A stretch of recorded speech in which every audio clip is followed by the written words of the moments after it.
وہ دل جن دلوں کو اللہ رب العزت نے پسند کیا ہے ان میں سب سے پہلا دل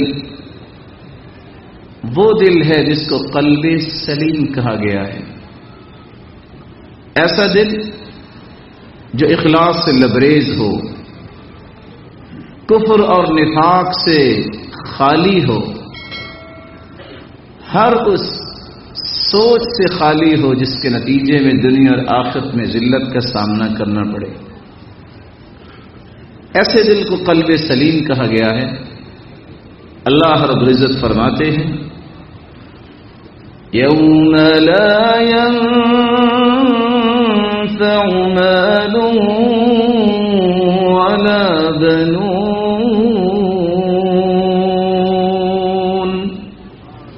إلا من أتى الله بقلب سليم. قیامت کے دن نہ مال نفع دے گا نہ اولاد نفع دے گی. اس دن نفع اگر سامنے آئے گا تو قلب سلیم کی وجہ سے. دوسرا دل جو اللہ رب العزت کو پسند ہے القلب المنیب، ایسا قلب منیب جس کے اندر رجوع کرنے کی، توبہ کرنے کی، اللہ اور اس کے رسول کی اطاعت کرنے کی تڑپ ہو، شوق ہو، ذوق ہو. ایسی تڑپ جو اس کے اندر چین پیدا کرتی ہے تو اس وقت جب وہ اللہ کی اطاعت کر لیتا ہے. اور اسی دل کو اللہ رب العزت نے قرآن مجید میں بیان کیا ہے من خشی الرحمن بالغیب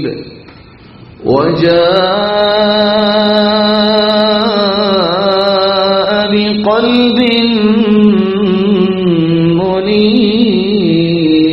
منیب ادخلوها بسلام ذلك يوم الخلود. من خشی الرحمن بالغیب، جو اللہ رب العزت سے ڈر جائے اور اس نے اپنے رب کو دیکھا نہیں. وجاء بقلب منیب، اور قلب منیب کے ساتھ اللہ کی طرف پلٹتا ہے، رجوع کرتا ہے، توبہ کرتا ہے، اطاعت کو پسند کرتا ہے، اللہ کی بات ماننے کو اپنی زندگی کا سرور سمجھتا ہے، اس کے محبوب کی اداؤں کو اپنانا اپنی زندگی کی سعادت اور بختوری سمجھتا ہے.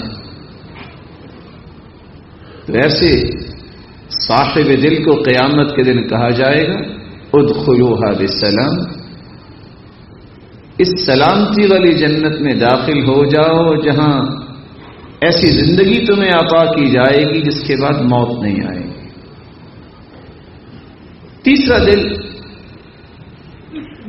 جو اللہ کا پسندیدہ دل ہے القلب المخبت، اخبات والا دل. قلب مخبت وہ دل ہے، عربی زبان میں اخبات کا مطلب ہوتا ہے دل کی بھرپور توجہ، اللہ کی طرف بھرپور توجہ کرنے والا دل، اللہ کی محبت سے لبریز، اللہ کے ذکر اور اللہ رب العزت کے شکر سے لبریز اور خشیت اور نرمی سے بھرا ہوا دل. اس دل کو اللہ تعالیٰ نے پسند کیا ہے اور ایسے دل کے اندر ایک خشوع پیدا ہوتا ہے اور خضوع پیدا ہوتا ہے اور اطمینان اللہ رب العزت پیدا کر دیتے ہیں. اللہ رب العزت قرآن مجید میں فرماتے ہیں وَلِيَعْلَمَ الَّذِينَ أُوتُوا الْعِلْمَ أَنَّهُ الْحَقُّ مِنْ رَبِّكَ فَيُؤْمِنُوا بِهِ فَتُخْبِتَ لَهُ قُلُوبُهُمْ وَإِنَّ اللَّهَ لَهَادِي الَّذِينَ آمَنُوا إِلَى صِرَاطٍ مُسْتَقِيمٍ۔ علم والوں کو تو اس بات کا یقین ہونا چاہیے کہ قرآن مجید بھی اللہ کی طرف سے ہے اور پیغمبر بھی اللہ کے بھیجے ہوئے سچے پیغمبر ہیں۔ پھر اس قرآن کے ساتھ علم والوں کا ایمان ہوتا ہے اور دل اللہ کی محبت سے بھرا ہوا اور اللہ کی طرف ہی مرکوز ہو جاتا ہے، اور اللہ رب العزت جس کو چاہیں جو ایمان لانے والا ہوتا ہے اس کو صراط مستقیم عطا کر دے گا۔ چوتھا دل جو اللہ رب العزت کو پسند ہے،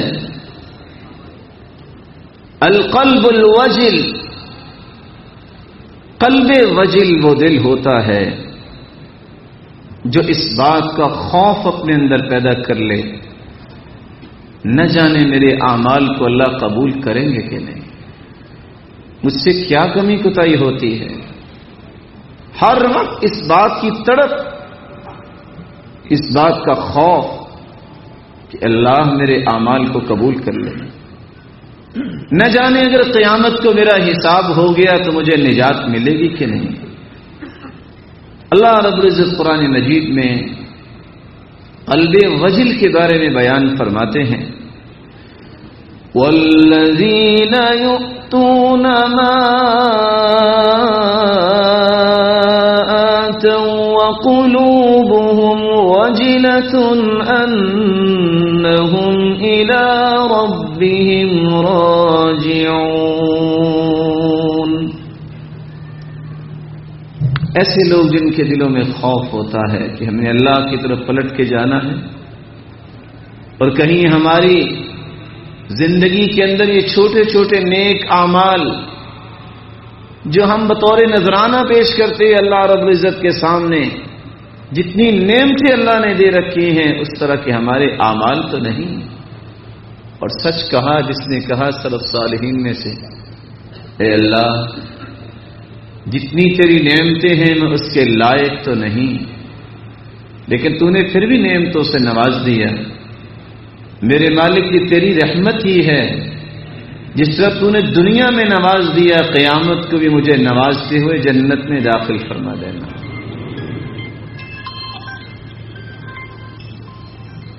سیدہ عائشہ رضی اللہ تعالی عنہ نے رسول اللہ صلی اللہ علیہ وسلم سے سوال کیا، یہ کون سے لوگ ہوں گے جو ڈرتے ہوں گے؟ شراب پینے والے یا وہ لوگ جو اللہ کی نافرمانی بدکاری کرنے والے ہوں گے؟ کہ عائشہ نہیں رضی اللہ عنہا و ارضاہا، یہ وہ لوگ ہوں گے جو نماز پڑھنے والے، روزے رکھنے والے، صدقات اللہ کی راہ میں پیش کرنے والے، لیکن اس کے باوجود بھی ان کے دل میں خوف ہوگا نہ جانے کل قیامت کو کیا بننے والا ہے۔ اور یہی وہ دل تھا، یہی وہ قلب سلیم و قلب مخبت اور قلب وجل جس کا نمونہ پیش کر رہے ہیں عمر رضی اللہ تعالی عنہ۔ کائنات نے ابو بکر صدیق رضی اللہ تعالی عنہ کے بعد ایسی کوئی ہستی نہیں دیکھی جس جیسی ہستی عمر رضی اللہ تعالی عنہ تھے۔ ایسا بہادر انسان جس راستے میں چلتے شیطان وہ راستہ چھوڑ دیتا، لیکن زمین پہ بیٹھے وہ رو رہے ہیں، فَأَخَذَ تِبْنًا مِنَ الْأَرْضِ، اور زمین سے ایک دھاگا اٹھا کے رونے لگ جاتے ہیں، یا لیتنی کنت تبنا، کاش میں ایک دھاگا ہوتا کل قیامت کو میرا حساب نہ ہوتا، یا لیتنی لم تلدنی امی، کاش میری ماں نے مجھے جنا ہی نہ ہوتا۔ پانچواں دل جو اللہ رب العزت کو پسند ہے، القلب التقی، تقوی والا دل، ایسا دل جس میں اللہ رب العزت کی نشانیوں اور شعائر کی عظمت ہے۔ اللہ رب العزت فرماتے ہیں وَمَن يُعَظِّمْ شَعَائِرَ اللَّهِ فَإِنَّهَا مِن تَقْوَى الْقُلُوبِ۔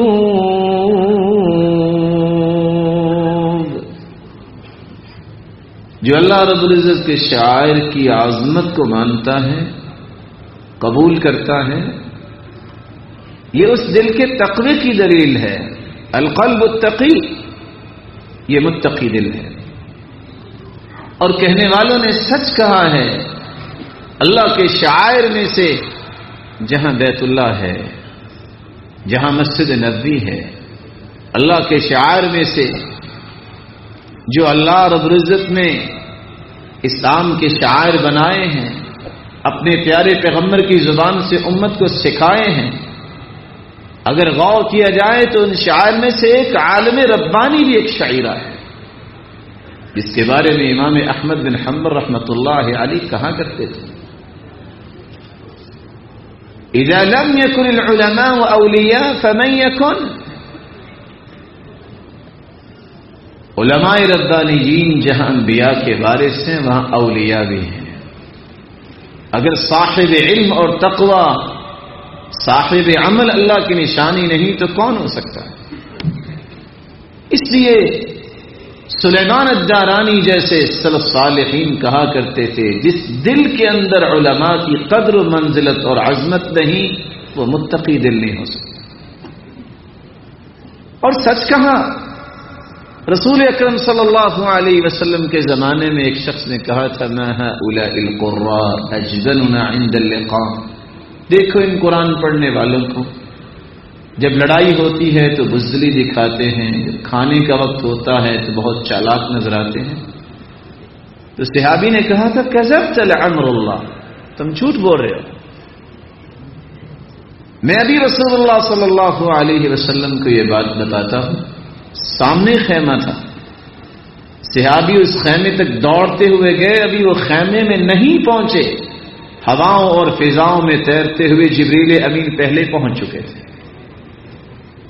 اور یہ آیت نازل ہو گئی، قل اب اللہ وآیاتہ ورسولہ کنتم تستہزئون۔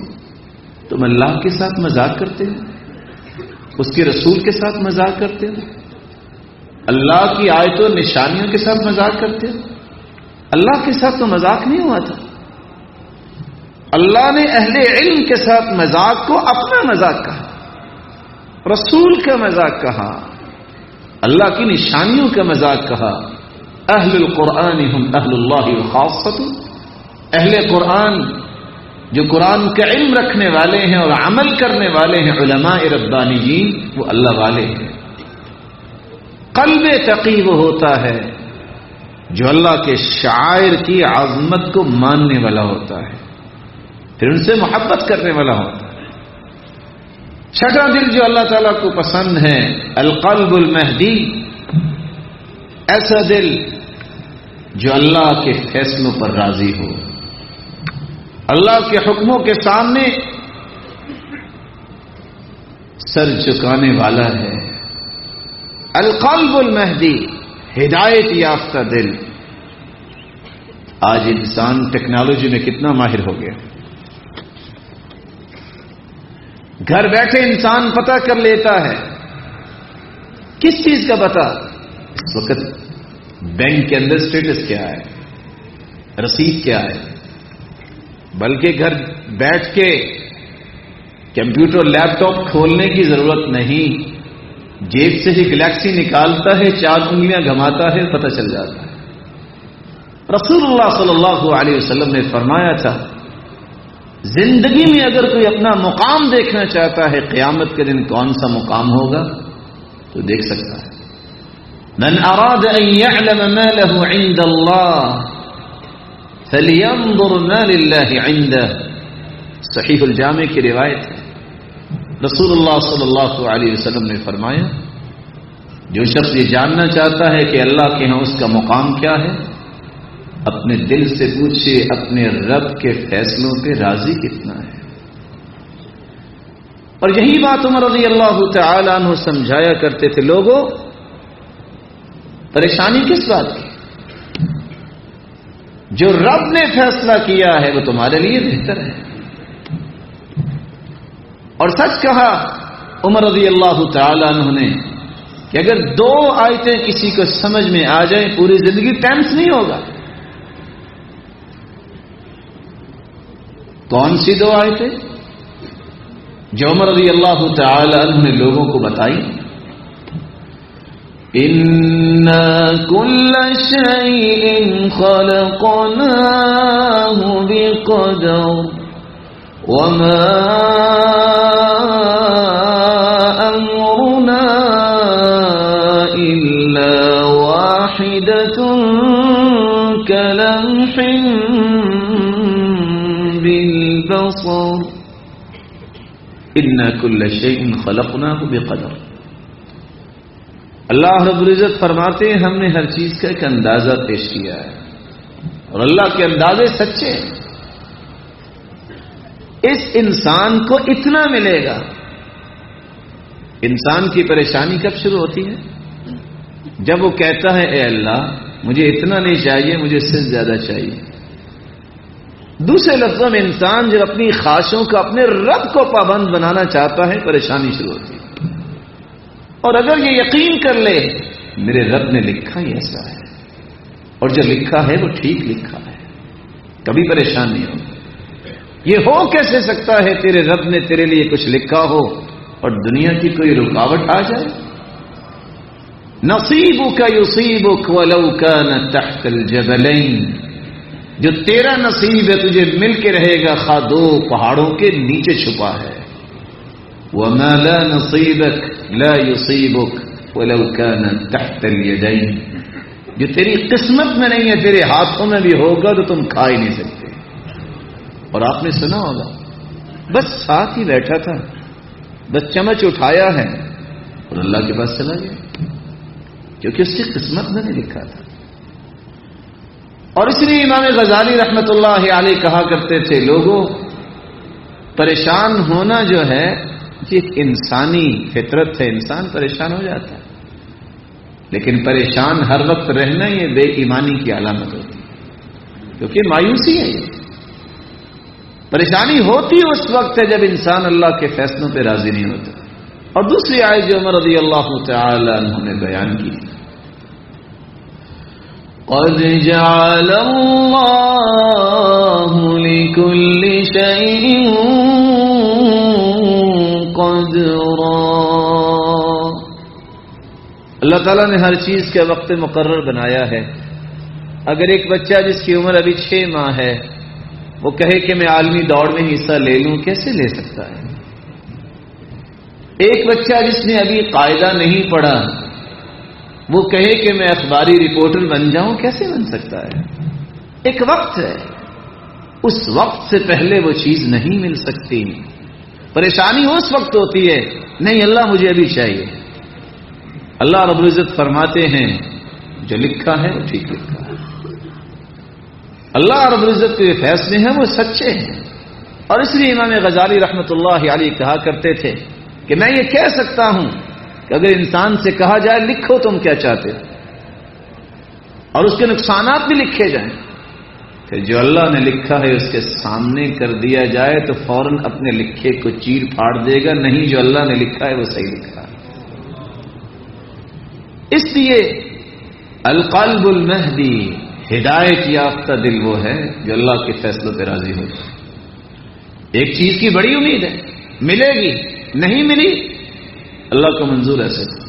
ان اللہ قد اوقع اجرہ علی قدر نیتی، اللہ تعالیٰ نیتوں کے مطابق اجر و ثواب تو عطا کر دیتے ہیں. آپ ایک خیر کا کام کرنا چاہ رہے ہیں، نیکی کمانا چاہ رہے ہیں، نیت کی ہے، اسباب مہیا کیے ہیں، نہیں کام ہو سکا اللہ نیکی ضرور دیں گے. صحیح الجامع کی روایت آپ نے سنی ہوگی، بندہ نیت کر کے سوتا ہے رات کو تہجد پڑھنے کے لیے، فغلبت عیناہ حتی اصبح، نیند کا اتنا غلبہ ہوتا ہے صبح تک بیداری نہیں ہو سکا. کتب لہ ما نویٰ، اللہ رب العزت فرشتوں سے حکم دیتے ہیں فرشتوں کو حکم دیتے ہیں کہ میرے بندے نے نیت تو کی تھی، اس نے تہجد پڑھی ہے یا نہیں پڑھی، اس کے نام اعمال میں تہجد لکھ دی جائے۔ اللہ تو نیت کو دیکھتا ہے۔ ان محل النیہ القلب، اور نیت کا محل اور مقام دل ہے۔ ساتواں دل جس کو اللہ تعالیٰ نے پسند کیا ہے، القلب المطمئن، ایسا دل جس کے اندر اللہ کے ذکر سے اور توحید سے اطمینان پیدا ہو۔ الذین آمنوا وتطمئن قلوبهم بذکر اللہ، الا بذکر اللہ تطمئن القلوب۔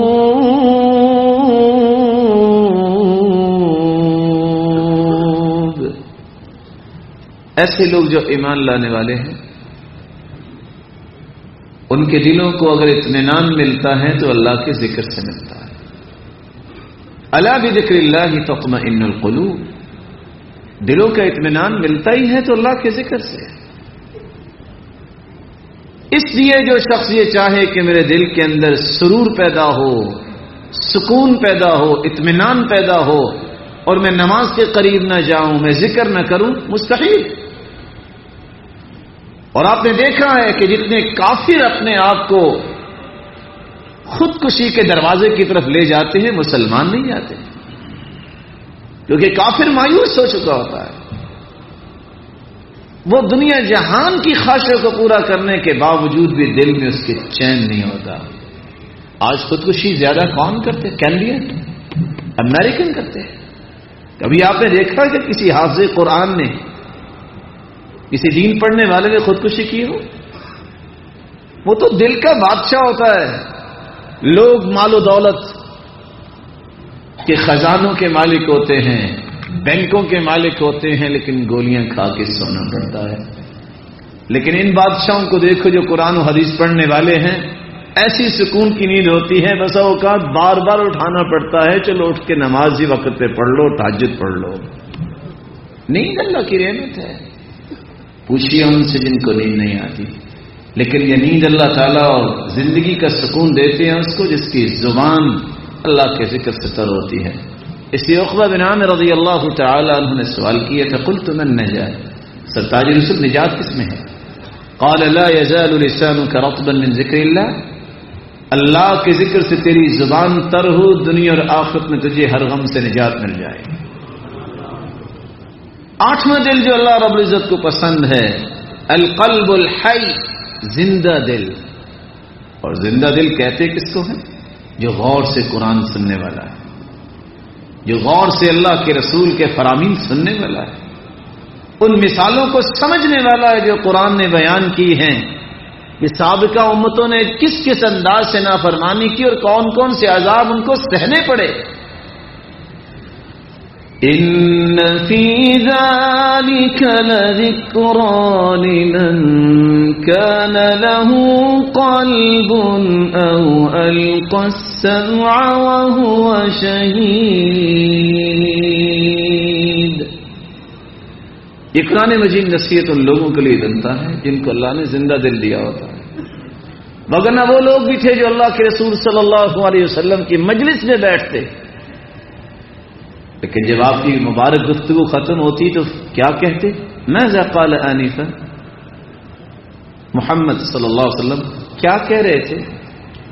مجلس میں بیٹھتے اور دل کے اندر نیت نہیں تھی ان کی درست، منافق بن گئے، اللہ نے قرآن ان کے بارے میں اتار دیا اور اللہ کے رسول سے ان کو دور کر دیا، کوئی فائدہ نہیں لیا۔ لیکن صحابہ کرام رضی اللہ تعالی عنہم کا طریقہ مبارک کیا تھا؟